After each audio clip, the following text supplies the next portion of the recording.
Qu'est-ce que vous pensez de ces inquiétudes qu'on a eues vis-à-vis de nos chats, entre eux et puis entre nous et eux, en fait? Et je pense que ce que ça dit, c'est qu'on doit absolument considérer que la santé, c'est un thème global. Ça ne concerne pas simplement les humains, ça ne concerne pas simplement les animaux dans leur coin. J'allais dire, ça ne concerne même pas simplement les plantes dans leur coin ou l'environnement dans leur coin, dans son coin. La santé, c'est une thématique globale et c'est un thème qui est en train de réémerger de nouveau à la faveur de cette crise sanitaire. Ça s'appelle One Health. C'est un concept qui a plus de 20 ans maintenant, qui a été porté par l'OMS, qui a été porté par l'OIE, donc l'OMS des animaux, qui a été porté par l'Agence de l'ONU pour l'environnement aussi, et qui vise à décloisonner les spécialités et à considérer que la santé doit être une préoccupation globale. Et One Health, un univers. Une seule santé. Et que, disons, les spécialités et les différents regards doivent se fertiliser. Par exemple, on sait que les vétérinaires sont habitués depuis très longtemps aux gestes prophylactiques dans les élevages. Oui. Quand vous allez dans un élevage, on se lave les mains, on change de chaussures, on change de vêtements, on inspecte parfois quand il y a des contaminations jusqu'aux roues des voitures, enfin qu'on désinfecte. Oui. Parce qu'on connaît très bien ces chaînes de transmission-là. C'est-à-dire que le monde vétérinaire est très habitué à ça et peut-être qu'il a des choses à apprendre aussi à la santé humaine sur ces aspects-là.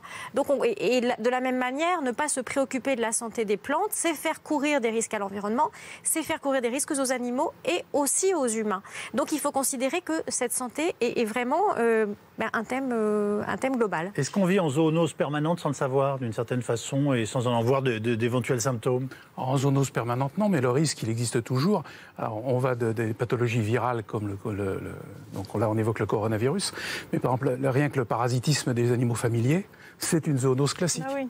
Et avec des mouvements, avec des gestes d'hygiène tout à fait classiques, qui est quand les enfants ont caressé le chat et le chien de se laver les mains avant de passer à table, ou de se porter les mains à la bouche, c'est des gestes d'hygiène basiques. J'entends bien, mais il est clair qu'il faut absolument les rappeler. En tout cas, c'est ce que nous rappelle cette pandémie. Bien sûr.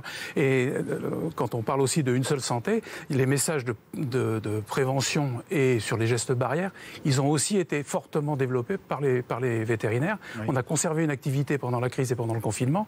On a aussi été une très grosse voix vers le grand public qui venait nous voir, qui nous posait des questions, mais aussi quand ils passaient dans nos cabinets, on a adapté aussi la réception de notre public pour garantir la sécurité et de nos personnels et des gens qui venaient nous voir, et ça a permis aussi de favoriser la mise en place de tous ces gestes barrières.